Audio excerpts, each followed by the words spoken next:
Ngayon naman po, kaugnay ng balitang nga, makakapanayam natin si ASEC Edgar Galvante, ang hepe po ng Land Transportation Office. ASEC Galvante, magandang hapon po sa inyo. Magandang hapon sa iyo, Jiggy, at sa inyong mga tagapakinig. Apo, sir, mabuti naman, nagkaroon na ng operasyon laban dito sa mga peking lisensya at peking plaka. Pero sa inyo po bang impormasyon, paano nga ba nagli-leak yung mga kopya ng dokumentong ito, yung mga parang blankong dokumentong ito sa kamay nito hong mga fixer at mga namimeke po? Yun ang ini-establish natin sa ating investigasyon.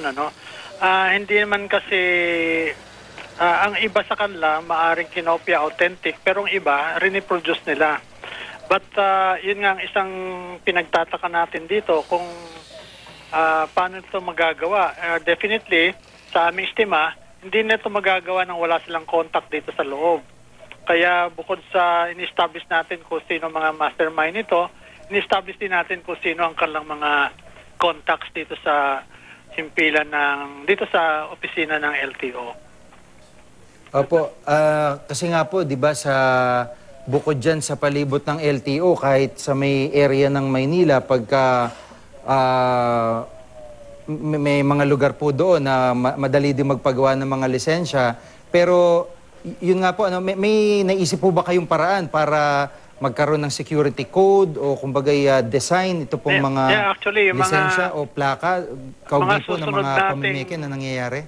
Mga susunod nating ilalabas na lisensya, lalo na itong 5-year license at saka yung plaka, magkakaroon tayo ng added features para maaaring hindi absolutely na mapre-prevent natin yung pamimeke nito, but definitely malaking improvement para napakahirap nilang gawin ito, yung pamimeke ng plaka at lisensya.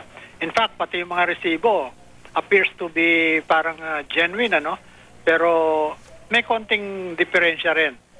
But again, pag pina-imprenta na natin meron na tayong ipaproduce ng mga bagong resibo, mag-indicate tayo ng ibang security features na wala ngayon sa present na ini-issue. Opo. Yung mga parokyano nitong karaniwang mga peking lisensya at plate number ay nabanggit po na tama ho ba mga sindikato rin na nangangarna po, di kaya po ay dito yung mga nagka-carjack ng mga sakyan po. Kaya that's a big possibility kasi ang apparently sa initial investigation lumalabas na kung makakuha sila ng let's say genuine na genuine na registration halimbawa. So ang gagawin nila, i-reproduce yung registration, pero sa pagre-reproduce nila, ibang pangalan ang ipapasok nila. But the number pareho pa rin. Then uunahan nila yung may-ari nitong legitimate document na magpa-renewal ng registration.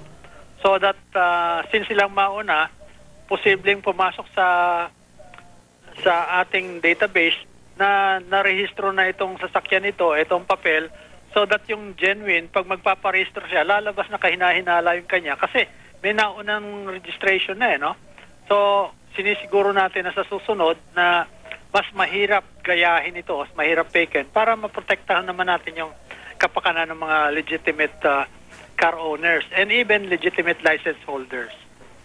Apo, yung isa pa hong modus, yung mga halimbawa, yun nga, yung mga itatamper na mga chassis number, pero ang kukunin ay yung mga na-aksidente, yung mga total wreck na lihitimo yung kumbaga number. So parang kung naka-alarma ho yung isang karnap, tatamper nila para dun sa lehitimong bangga o nabanggang sasakyan. So dito sa ganitong modus, meron ho ba kayong naisip na pamamaraan paano masasawata?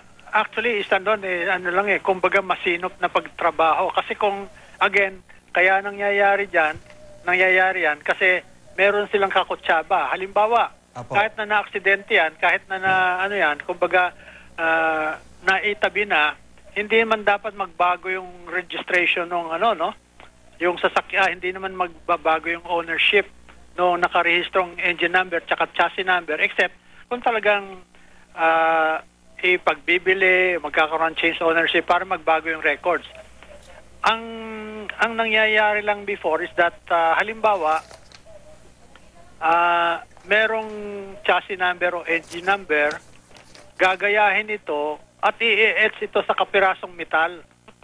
So that pag magpaparehistro sila, ang i-stencil, hindi yung engine number mismo, kundi yung kaparehong number na naka-reflect lang sa kapirasong metal at yun ang pinapa-stencil. At yun ang lalabas sa dokumento na yung tunay na number, hindi talaga in-stencil from the engine but rather sa kapirasong metal kung saan naka-etch yung number. But anyway, isa to sa mga tinitignan natin kung paano mas mahirap kopyahin o gayahin para maiwasan natin yung pamimeke. And definitely, during the investigation, we'll try to establish kung sino ang kanilang mga kakutsaba rito sa loob para naman ma-ferret out natin sila at matanggal natin sa ahensya. Apo. Salamat po sa mga impormasyon si ASEC Edgar Galvante ng LTO. Maraming pong salamat. Maraming salamat din sa iyo, Jiggy.